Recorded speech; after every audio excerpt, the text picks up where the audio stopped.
अपने हाथों को उठा के कहो, आज जो कुछ मैं सुनूंगा मैं उसे याद रखूंगा और फलों को लेके आऊंगा प्रभु यीशु मसीह के नाम में। जितनी हाथों में ताकत है तारीफ कर दो एक बार।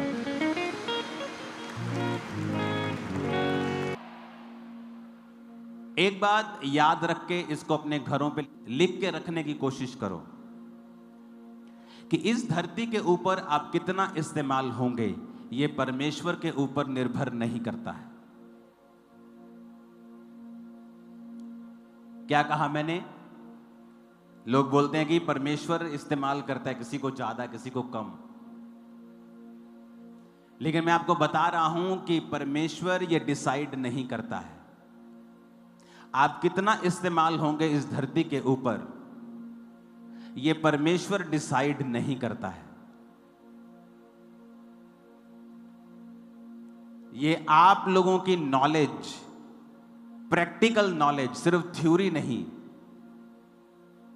एपिग्नोसिस, प्रैक्टिकल नॉलेज, परमेश्वर के वचन की सही शिक्षा निर्धारित करती है कि आप कितना परमेश्वर के द्वारा इस्तेमाल किए जाएंगे। क्योंकि वचन ऐसा कहता है कि मैं किसी का भी पक्षपात नहीं करता हूं। लेकिन साइकिल का काम करता है, गाड़ी का काम करती है, और हवाई जहाज का काम करता है। तो आप अपने आप को साइकिल भी बना सकते हैं, कार भी बना सकते हैं, और हवाई जहाज भी बना सकते हैं। मायने यह करता है कि आपके अंदर जो क्राइस्ट की प्रैक्टिकल नॉलेज है। कई बार आप इंटरनेट पे कुछ सुनते हैं, आप किसी के मुंह से कुछ सुनते हैं और आप उसे सच मान लेते हैं। पौलुस भी जब प्रचार करता था, पौलुस, उससे ऊपर कोई प्रेरित नहीं है बाइबल में जिसने इतनी पत्रियां लिखी, पूरा यूरोप चेंज कर दिया, तुर्की में हर जगह उसने प्रचार किया। उसके और पतरस के जैसा काम किसी ने नहीं किया। याकूब, यूहन्ना, ये 4 लोग थे सबसे ज्यादा काम करने वाले। और वचन कहता है कि जब पौलुस प्रचार करता था तो लोग घरों में जाके ढूंढते थे पवित्र शास्त्र से कि क्या पौलुस ने जो प्रचार किया है सही किया है। क्योंकि वचन की शिक्षा ही है जो आपकी कैपेसिटी को बढ़ा देती है।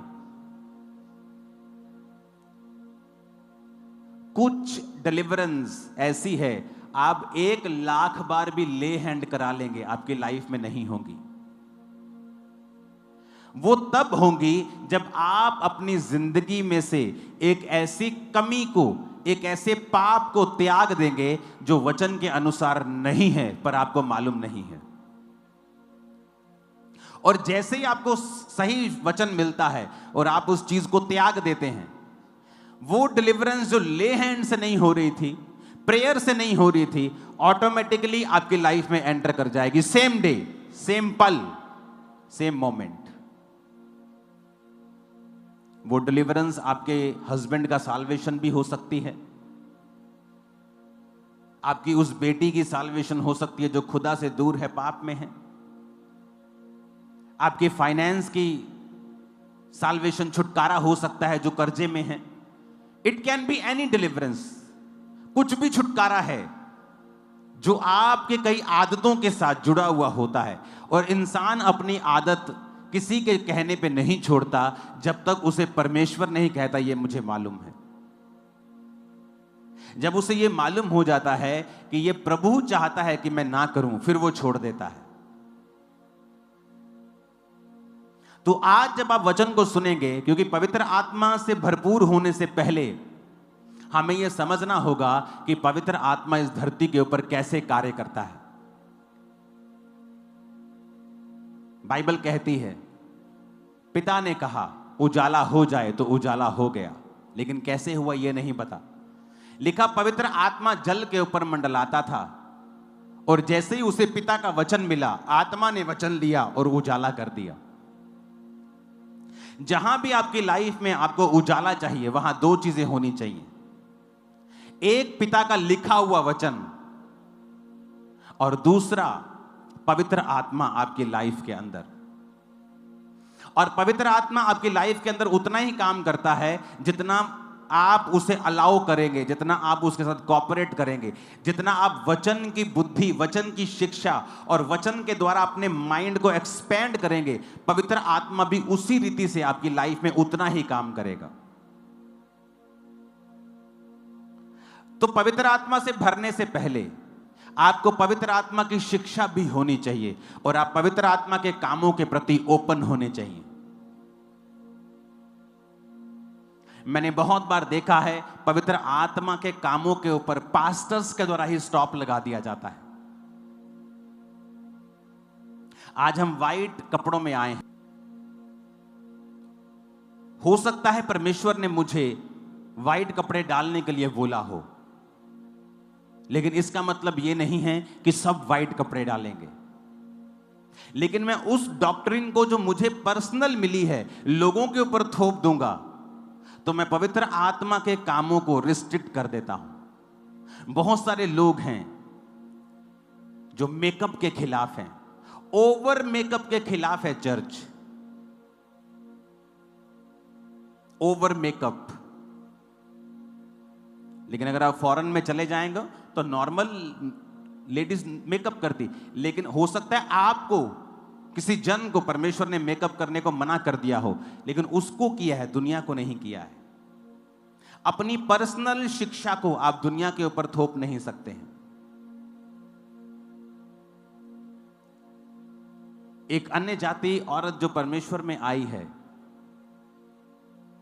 अगर वो बिना मेकअप के व्हाइट सूट डाल ले तो इमेजिन करो वो उस अन्य जाति घर में कैसी लगेगी, और क्या उसके उस प्रभाव को, उस रूप को देखकर क्या उसका बाकी घराना परमेश्वर में आएगा? नहीं, वो उसको पागल समझेगा।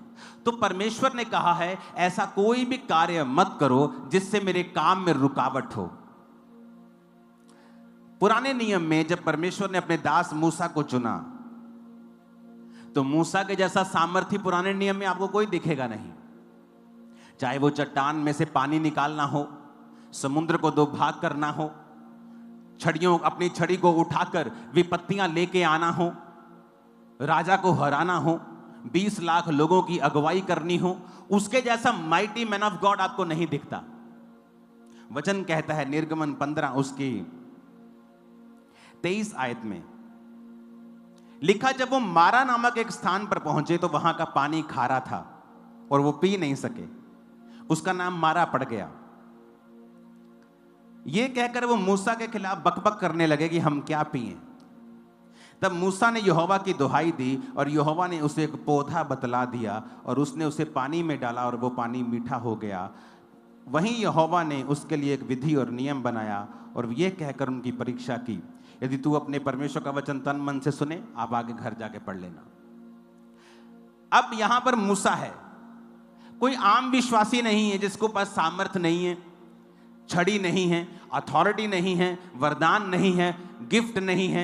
ये एक ऐसा परमेश्वर का दास है जिसने लाल समुद्र दो भाग कर दिया, जिसने राजा के सामने राजा की लकीरें निकाल दी, जिसकी राजा उसके सामने लकीरें निकालने पे मजबूर हो गया। पहलोठे मारे गए, औलों की वर्षा हुई, अंधेरा छा गया, कुटकियां आई, डांस आए, क्या कुछ उनके साथ नहीं हुआ। इतना माइटी मैन ऑफ गॉड परमेश्वर के सामने प्रार्थना करता है और परमेश्वर उसे क्या कहता है, इस गंदे पानी में, इस खारे पानी में मैं तुझे एक पौधा बदलाता हूं, ये पौधा इसमें डाल देना और पानी मीठा हो जाएगा।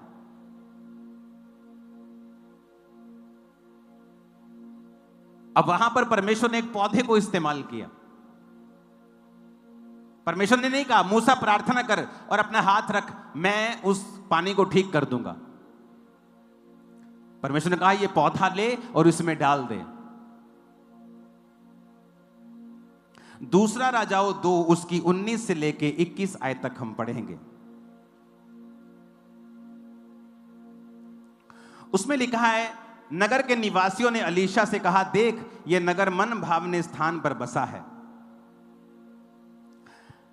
और जैसा मेरा प्रभु देखता है, परंतु पानी बुरा है और भूमि गर्भ गिराने वाली है।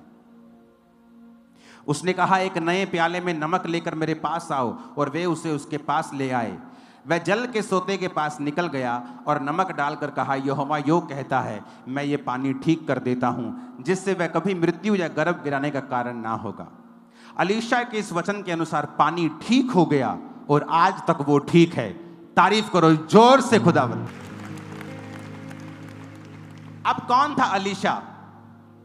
Another mighty man of God, नदी को दो भाग करने वाला, बड़े बड़े मिरेकल्स करने वाला, मुर्दों को जिंदा करने की सामर्थ्य उसके अंदर थी। और उसको उसके लोग कहते हैं ये पानी बहुत बुरा है, खारा है। तो जब हम पानी पीते हैं तो लेडीज का अबॉर्शन हो रहा है, मिस कैरेजेस हो रहे हैं। उसने कहा है कि नए प्याले में नमक लेके आओ। आपको क्या लगता है अलीशा ने ऐसा क्यों कहा? क्या अलीशा अगर अपने आप से कहता तो क्या वो पानी चंगा होता? कभी नहीं चंगा होता। क्या मूसा अगर अपने आप से कहता कि फलाना पौधा इसके अंदर डाल दो पानी ठीक हो जाएगा, क्या वो होता? कभी नहीं होता। वो एक ऐसे प्रभु के जन थे जिनको पवित्र आत्मा अगुवाई करता था। अब यहां पर कोई मूर्ख कहे कि नहीं नहीं एलीशा को प्रार्थना करनी चाहिए थी, ये क्या है बाबों का काम, नया प्याला ले आओ, नमक ले आओ। जब पवित्र आत्मा कार्य करता है वो तुम्हें पूछ के नहीं करता, वो तोता नहीं है, वो आत्मा है खुदा का, जैसे करना चाहता है वैसे करता है।